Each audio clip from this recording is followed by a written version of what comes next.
What's up, y'all? So in this segment, we're going to talk about triangulating on a one wheel. And this is going to be a part to the situational awareness series. Now, in our previous videos, we discussed color-coded psychology and speed of travel plus distance equals response time when dealing with obstacle avoidance, right? And that's part of our risk assessment, which is a feedback loop. Remember, we're constantly scanning, making a risk assessment, and that's the feedback loop. That plus triangulating. So, as we're making our risk assessment, we're practicing color-coded psychology, right? And in response to an obstacle, hazard, or threat, or color-coded psychology changes. It goes from yellow or yellow-orange to red if we're making an immediate response to an obstacle, hazard, or threat. And it's after responding to an obstacle, hazard, or threat that we triangulate. That means we're staying cognizant and avoiding complacency. So I'll give you guys an example. I'm riding on my one wheel, right? I'm floating. I'm in condition yellow, which means I'm relaxed. I'm alert, but I'm relaxed. Okay? And all of a sudden, an aggressive dog runs out into the street not far from where I am and starts barking, right? And so I'm going to react to that, right? But I'm going to make sure it's safe to do so because I'm constantly making a risk assessment and I'm scanning. I already have a pretty good idea of the environment. And so to avoid that obstacle being the aggressive dog, I'm going to create distance. I might speed up, okay? And if it's a small dog or if it's an animal that looks like it's going to jump out in front of me, I might slow down, okay, in order to avoid a collision. But the point is that our level of color-coded psychology is going to change, and it's after we respond to an obstacle, hazard, or threat that we're going to triangulate, which means we're going to remain cognizant of our posture. We're going to scan the environment, right, to ensure there's no other obstacles, hazards, or threats, right, because we just got distracted dealing with an obstacle, and now we want to make sure that we, again, make that risk assessment, scan. Okay, that's triangulating. Okay.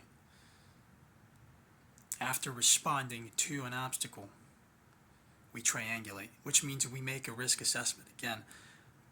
But it's different than risk assessment that we're constantly making because the nature or the dynamics of the situation have changed, right?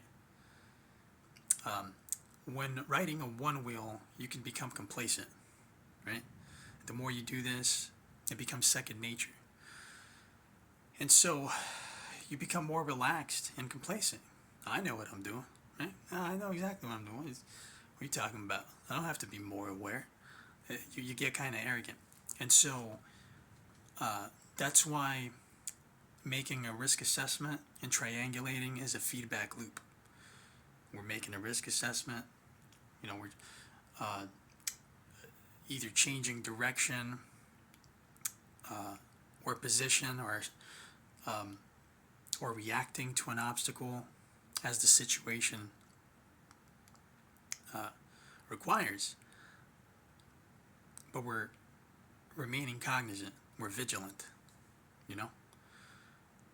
So again, we're riding down the street. We're in condition yellow, right? Means we're relaxed. And we've got bicyclists up ahead. We're actually coming up behind them, right? And so you might want to give a verbal command and let them know, hey, behind you on your left, right? You might want to slow down also, because sometimes people travel in groups. They're kind of all over the place. So you might want to slow down, let them know you're going to pass them up, and then people will acknowledge you. So you wait for that acknowledgement, then you pass them up, and go speed up, continue, keep going, and then again triangulate. You look around, all right, right? Just pass the bicyclist up, look around, okay? You're making a risk assessment, but it's different than when we're constant in our risk assessment, because we're dealing with a situation. So that's what I mean by when I say triangulate, because now we're reminding ourselves. We're making a risk assessment, but we're reminding ourselves, okay, we just got done dealing with that obstacle. All right, continue forth, float on, right? And so that's what makes triangulating different from our kind of traditional risk assessment that we're always making.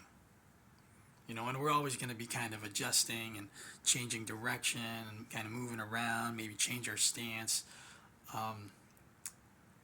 We look forward, look around, we might look back, might look around, triangulate. Depending on the obstacles.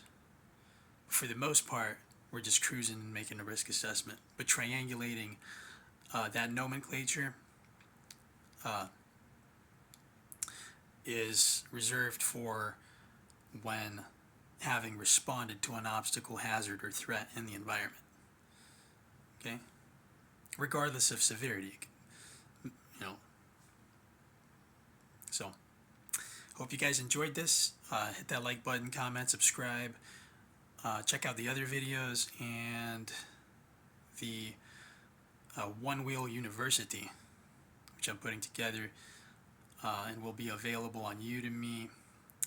So check the links in the video description. And until next time.